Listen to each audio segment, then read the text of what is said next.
Hi friends, तो आज हम डिस्कस करेंगे असम डायरेक्ट रिक्वायरमेंट का जो कल एग्जाम हुआ था उसके मैथ्स के ऊपर। तो चलिए शुरू करते हैं। तो दोस्तों यहाँ देखोगे पेपर 3 और पेपर 4 में क्वेश्चंस पूछे गए थे। मैथ्स के सारे इंपॉर्टेंट क्वेश्चंस थे। ऐसे क्वेश्चंस मैंने ऑलरेडी अपने चैनल में करवाया भी था। सेम वैसे ही क्वेश्चंस पूछे गए थे। तो यहाँ देखोगे जो फर्स्ट जो क्वेश्चंस था ये ट्रिग्नोमेट्री का, कि यहाँ बोला है कि a ladder 20 metre long is leaning against a vertical wall. ठीक है, it makes an angle 30 degree to the ground. तो how high is it on the wall. ठीक है, तो वॉल का हाफ से हाइट पूछा गया था। तो दोस्तों इजी क्वेश्चंस था। मान लेते ये एक वॉल है और ये वॉल का ये हो गया आपका लेडर, और यहाँ पे इंक्लाइन एंड एंगल आपका कितना डिग्री है, 30 डिग्री। ठीक है, और ये जो लेडर था इसका लेंथ दे दिया हुआ था 20 मीटर, है ना। और ये आपसे पूछा है कि ये जो वॉल का हाइट होगा ये क्या होगा। तो देखोगे दोस्तों, जब भी आपका एंगल दिया हो और ये हाइट है और यहाँ पे आपका हाइपोटेनियस जब आपका गिवन हो तो हम लोग क्या लगाएंगे, साइन थीटा यूज़ करेंगे। तो sine 30 degree that is equals to क्या होता है, परपेंडिकुलर बाई हाइपोटेनियस। तो यहाँ देखोगे परपेंडिकुलर, अब ये इस एंगल के लिए ये हो गया आपका परपेंडिकुलर। सो ये आपका एच हम अगर एज्यूम करते हैं तो यहाँ लिखेंगे H and then divide by ये हो गया आपका हाइपोटेनियस। तो हाइपोटेनियस भाई कितना है, 20 मीटर। सो 20 यहाँ होगा। सो साइन 30 डिग्री होता है 1 बाई आपका 2 that is equals to H by 20 and then 2 से 20 को कैंसिल करते हैं 10, क्योंकि नीचे नीचे कैंसिल कर सकते हो, बीच में इक्वल है तो, है ना। तो एच इज इक्वल्स टू क्या मिला दोस्तों, ये हो गया आपका, क्रॉस मल्टीप्लाई करोगे तो 10 मीटर। ठीक है ना, तो हाइट ऑफ द वॉल हो जाएगा 10 मीटर। तो इस क्वेश्चन का करेक्ट आंसर होगा 10 मीटर। ठीक है, नेक्स्ट क्वेश्चंस को देखते हैं। यहाँ दिया हुआ था, ये भी ट्रिग्नोमेट्री का क्वेश्चंस कल आया हुआ था।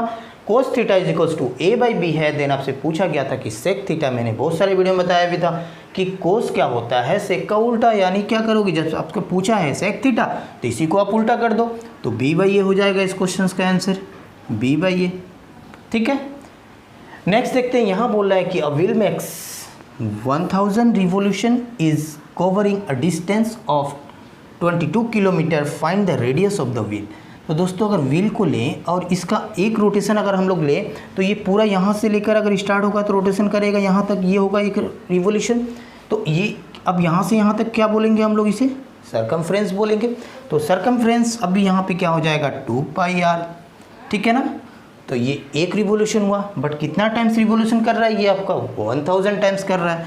तो ये हो गया इंटू 1000 टाइम्स, और ये अब एक जो डिस्टेंस को कवर करेगा वो टोटल डिस्टेंस कितने का है, 22 किलोमीटर का है। तो यहाँ देखोगे हमें आंसर जो निकालना था वो मीटर में था।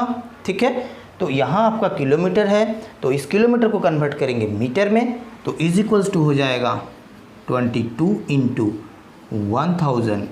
अब ये हो जाएगा आपका मीटर में। ठीक है ना, तो ये 1000 कैंसिल हो जाएगा।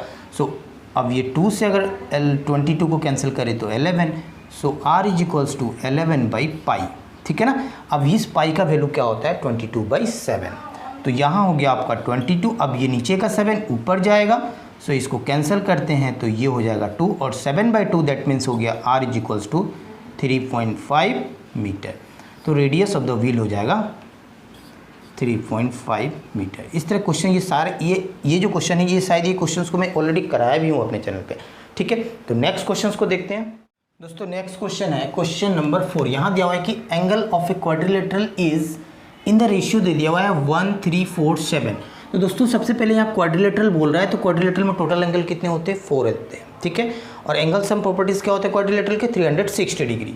तो अगर इसको हम लोग रेशियो में है तो x से एग्ज्यूम करेंगे, तो ये हो गया आपका फर्स्ट, यानी हो गया आपका x प्लस ये हो गया 3x एंड देन ये हो गया 4x plus 7x that is equals to 360 degree. ठीक है, इसको प्लस कर लेते हैं, तो ये हो गया 7 4 11 और ये हो गया 3 14 एंड देन 1 हो गया आपका 15। सो x इज इक्वल्स टू क्या मिला, 360 डिवाइड बाई 15। तो 15 से इसको अगर कैंसिल करोगे तो ये कितनी बार में जाएंगे, यानी हो गया आपका 24। ठीक है ना, अब देखोगे अब आपसे पूछा क्या है, x का वैल्यू मिल गया, यानी 24 से आप इसे एंगल को इंटू करोगे तो ये सारे एंगल मिल जाएंगे। बट क्वेश्चन ने पूछा है कि the difference between the longest and the smallest angle. तो सबसे बड़ा यहाँ पे कौन सा दिख रहा है, ये 7 वाला बड़ा दिख रहा है और छोटा आपका 1 दिख रहा है। डिफरेंस पूछ रहा है तो आपको करना क्या है, मैंने बहुत सारे वीडियो में बताया हूँ कि इन दोनों का डिफरेंस आप ले लो। 7 - 1 यानी हो गया 6। अब आपको करना क्या है, इस 24 को 6 से इंटू कर दो, आंसर आ जाएगा। 6 4 जा हो गया 24 यानी हो गया 2, 6 2 जा 12 2 14 यानी हो गया आंसर 144 डिग्री। इस क्वेश्चन का आंसर हो जाएगा। ठीक है, नेक्स्ट क्वेश्चन को देखते हैं। यह क्वेश्चन आया था कि to convert 0.037 bar into fractions में। ये क्वेश्चंस भी मैंने ऑलरेडी करवाया था 2 दिन पहले। अब सेम क्वेश्चन ही पूछे गए हैं। देखोगे इस क्वेश्चन को हम लोग आंसर कैसे निकालेंगे, मैंने बताया था यहाँ पे अगर पहले देखोगे बार कितने डिजिट पे है। ठीक है, तो यहाँ पॉइंट के बाद देखोगे यहाँ पे 3 डिजिट है बट 2 डिजिट पे बार है। तो मैंने क्या बताया था आपको, टोटल डिजिट को यहाँ लिखना है तो 0 से तो कोई मतलब नहीं है, उसके बाद माइनस जो कर देते हैं जीरोस को उसको भी कोई मतलब नहीं है। डिवाइड बाय क्या करेंगे, जितने डिजिट पे 9 है, सॉरी जितने डिजिट पे बार है उतने आपको 9 लिखना है। उसके बाद देखोगे इस साइड डिजिट कितने बच गए हैं जिस पे बार नहीं है, तो एक ही डिजिट पे बार नहीं है तो एक 0 लगा दोगे और ये हो जाएगा आपका आंसर। ठीक है, यानी आंसर हो जाएगा 37/990। क्लियर। तो नेक्स्ट क्वेश्चन को देखते हैं। यहाँ था सीरीज का क्वेश्चन था, ये 7 था, 11 19 31 एंड देन क्वेश्चन मार्क, ये होता 67। तो डिफरेंस निकालोगे आंसर आ जाएगा, क्योंकि नंबर क्या हो रहा है, इंक्रीज हो रहा है। तो ये देखोगे इन दोनों का बीच का डिफरेंस कितना होगा, ये होगा 4। इन दोनों का बीच का डिफरेंस हो जाएगा आपका 8। इन दोनों का बीच का डिफरेंस देख लेते हैं, तो ये हो गया आपका 12। अब देखोगे 4 8 12, तो नेक्स्ट क्या होगा भाई डिफरेंस 16 होगा। तो इस 16 को क्या करोगे, इसके साथ प्लस करेंगे, क्योंकि नंबर क्या हो रहा है, इंक्रीज हो रहा है। तो 31 ऐड कर देंगे तो ये हो गया आपका 7 और ये हो गया 4, यानी यहाँ जो आएगा 47 और ये हो जाएगा आंसर। अब फिर नेक्स्ट जो इन दोनों का बीच का डिफरेंस कितना होगा, 20 होगा। आप चेक कर लो 20 ही आएगा। क्लियर हो गया, यानी आंसर आपका 47 करेक्ट है।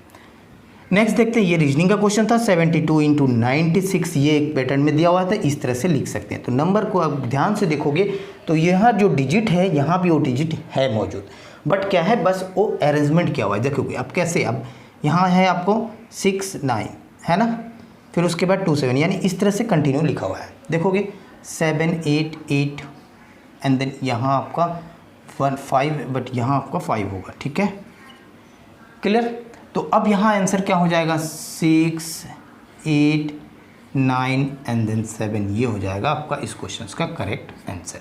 ठीक है ना। नेक्स्ट क्वेश्चन, क्वेश्चन नंबर 8, यहाँ था कि इन द सीरीज, और ये एक सीरीज दिया हुआ था dot dot dot what will be the 8th term.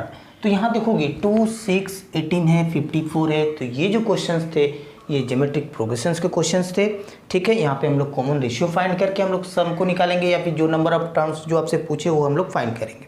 But यहाँ पे हम लोग, अब ये छोटा पूछा है, 8th टर्म ही पूछा है, हम लोग डायरेक्ट कैलकुलेट करके आंसर को निकाल लेते हैं। ठीक है, तो यहाँ देखोगे अब ये हो रहा है 2 × 3, 2 3 जा 6, 6 3 जा 18 मल्टीप्लाई बाई सारे 3 हो रहे हैं, है ना। तो ये कितने हुए टर्म, 1 2 3 4। तो नेक्स्ट 5 नंबर टर्म में क्या करेंगे, हम 3 से मल्टीप्लाई करेंगे, तो ये हो जाएगा आपका 5 नंबर टर्म जो होगा, ये हो गया 4 3 जा 12 कैरी 1, और ये हो गया 5 3 जा 15 1 60। 6 नंबर टर्म क्या होगा दोस्तों, ये हो अगेन इसको 3 से इंटू कर देते हैं, 3 2 जा 6 16 3 जा हो गया 48। 7 नंबर टर्म क्या होगा, अब इसको अगेन 3 से मल्टीप्लाई कर देते हैं, तो 6 3 जा हो गया 18 कैरी 1, 8 3 जा हो गया आपका 24 1 25 12 और ये हो गया 240। अब इस 1458 को 3 से मल्टीप्लाई कर दोगे तो आंसर आ जाएगा। तो मल्टीप्लाई बाई 3 करेंगे तो 8 नंबर टर्म मिल जाएगा। तो 8 3 जा हो गया 24, यहाँ लिख दे रहा हूँ, और नेक्स्ट आपका हो गया 2 5 3 जा 15 2 17 कैरी 1 हो गया, 14 3 जा हो गया 42 और ये 1 कर देंगे तो 43। तो इस क्वेश्चन का आंसर हो जाएगा 4374। ठीक है ना। और डायरेक्ट हम लोग 8th टर्म भी अगर हम लोग जीपी सीरीज में अगर हम लोग अप्लाई करके भी आंसर को विद इन सेकंड निकाल सकते हैं। बट यहाँ पे अभी फिर जीपी सीरीज समझाना होगा, उससे पहले हम लोग क्या करेंगे, डायरेक्ट कैलकुलेट करके आंसर को निकाल लिए। ठीक है, तो देखोगे अब आपसे नेक्स्ट क्वेश्चन पूछा है कि how much simple interest will rupees 4000 earn in 18 month at 12% per annum। ठीक है ना। इसी क्वेश्चन बहुत सारे वीडियो में मैंने बताया भी हूँ। ये हो गया SI = PRT/100। तो यहाँ हो गया प्रिंसिपल दिया हुआ है 4000 और टाइम जो दिया हुआ है ये आपका मंथ्स में है, तो इसको हम लोग कन्वर्ट करेंगे ईयर में, तो 12 से डिवाइड कर देंगे, 12 नीचे आ जाएगा, ठीक है ना। एंड देन इनटू, अब देखोगे यहाँ पे टाइम दिया हुआ है, ये टाइम हो गया, अब ये हो गया आर कितना दिया हुआ है 12%, ठीक है ना। डिवाइड बाई क्या करते हैं हम लोग 100। अब ये 2 जीरो कैंसिल हो गया, 12 से 12 को कैंसिल कर देते हैं, तो 18 4 जा हो गया 72 और ये 1 जीरो, यानी आंसर हो जाएगा 720, ठीक है। नेक्स्ट क्वेश्चन को देखते हैं। यहाँ भी एक क्वेश्चन आया था कि the ratio of the number of boys and girls in a school 720, ठीक है। Total student number of boys और गर्ल्स कितने हैं किसी स्कूल में, टोटल है आपका 720। अब इन दोनों के बीच में बॉयज़ और गर्ल्स का रेशियो दे दिया हुआ है 7:5। तो सबसे पहले हम ये फाइंड कर लेंगे कि नंबर ऑफ बॉयज़ कितने हैं, नंबर ऑफ गर्ल्स कितने हैं। क्लियर। तो कैसे फाइंड करते हैं, जब भी रेशियो होता है तो हम लोग क्या करते हैं, टोटल जो दिया हुआ है टोटल स्टूडेंट ऊपर रखते हैं, नीचे क्या करते हैं रेशियो का सम 7 + 5 यानी हो गया 12। हमें फाइंड करना है अब क्या, अगर बॉयज़ फाइंड करना है तो बॉयज़ का रेशियो से इंटू करेंगे, तो बॉयज़ भाई कितना है, पहला है, यानी पहला हो गया 7।